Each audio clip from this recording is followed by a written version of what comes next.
classroom, we're going to be working on finding the missing angle of a triangle. If you give it some thought, a triangle, three angles, triangle. So there are three angles that make up a triangle, and their measurement when added together equals 180. So I've told the children the magic number this week is 180. So if you have a triangle that looks like, say like this, and this one we decide is 80 degrees, maybe this one is 30 degrees, like that. I realize it's not the scale. And this is X. This is the one they don't know. So I told them start off by saying it equals 180, like this, the magic number, 180. And when it equals 180, and so then we take the other angles that we do know. We say 80 plus 30 plus X is going to equal 180, because when we add these three together, they should equal 180. First step here that I've given them was something that we call like terms. We talked about this before. You put together the ones that are the same. If they have the same variable, or if they have no variable, they're like terms. In this case, 80 and 30 are like terms, so we put them together. You get 110 plus X still equals 180. Okay, now we've combined the like terms, the two that we do know, and it equals 110. Then we're going to do that same thing we did before when we found out the value of X by isolating the variable. The way we do that is to get rid of the 110. That was that inverse operation. We put a negative 110 with it. That cancels that. We put that negative 110 here, and we find out that X equals 70. That's pretty much all there is to this.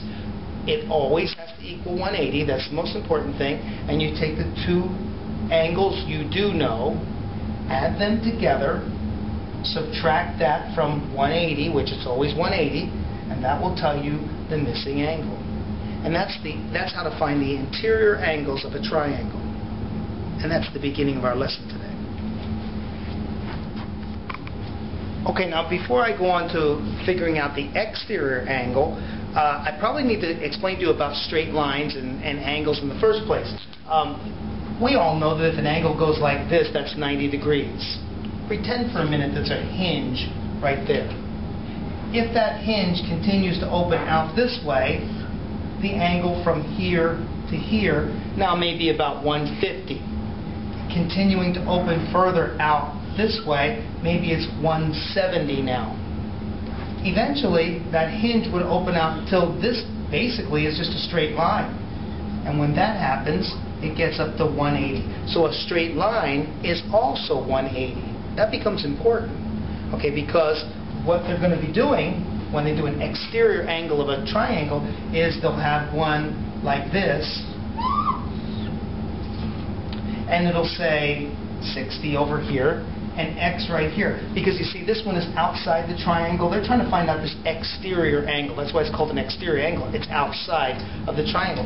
But the thing to remember here is that exterior angle is part of a straight line that goes right here. If that's the case, then what we're trying to do is figure out this angle from here to here. Again, if it's a straight line, it equals 180. I always start there. And I say 60, which I know, plus that X is going to equal 180. And in this case, all I have to do is isolate the variable. I take that negative 60 here, and that cancels that. And whatever you do on one side of an equal sign, you do on the other side. We take negative 60 here, and we find out that X equals 120. That angle right there is 120, because it is part of a straight line, which equals 180. That's how to figure out the exterior angle. Now, there may be a situation where they would be asked to determine the sum of the interior angles of a figure like this. In this particular case, they probably are going to want to redraw this a little bit, maybe redesign it a bit, and go with what they already know. If they were to take a line and put it across this way, now what they've created is a rectangle and a triangle. Okay? Now, with a rectangle, we know the interior angles are 90, 90, 90, and 90, which is 360. We know that this one is 180 because the interior angles of a triangle, as we talked about before, is 180.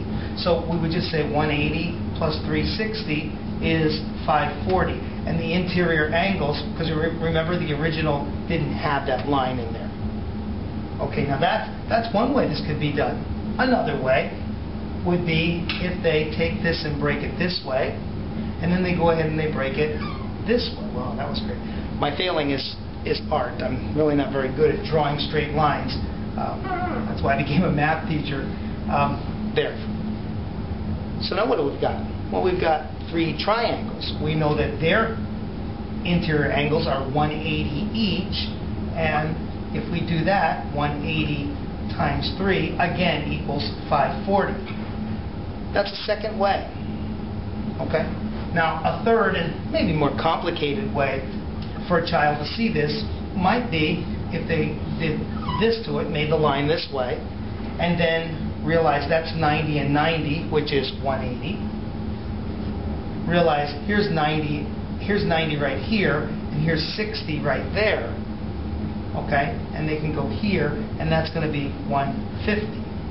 The same thing would be here, 60 and 90 more is another 150, and finally there's 60 up here.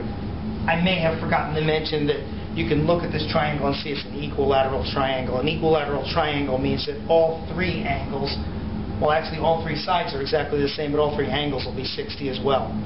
Okay? And so when you add this up, again, this equals 540. I don't think I would expect a 7th grader to get in this deep. All right? But I would absolutely expect to see that they could look at something like this, you know, put that line across, go like that, and say 180, 180, and 180. That's about all we have for this week. Now, again, watch the video again if you need to. There's a lot of terminology in this one that might be a little different. But other than that, it's pretty straightforward. When we're finding the measurement of the interior angles, the 3 angles have to equal 180. If we're finding the exterior angles, the angle that's shown plus the exterior angle has to equal 180 again. Okay? And again, that's pretty much all there is to it. I want to thank you for watching my videos. And of course, if you have any questions, don't hesitate to call me here at the school. Thanks.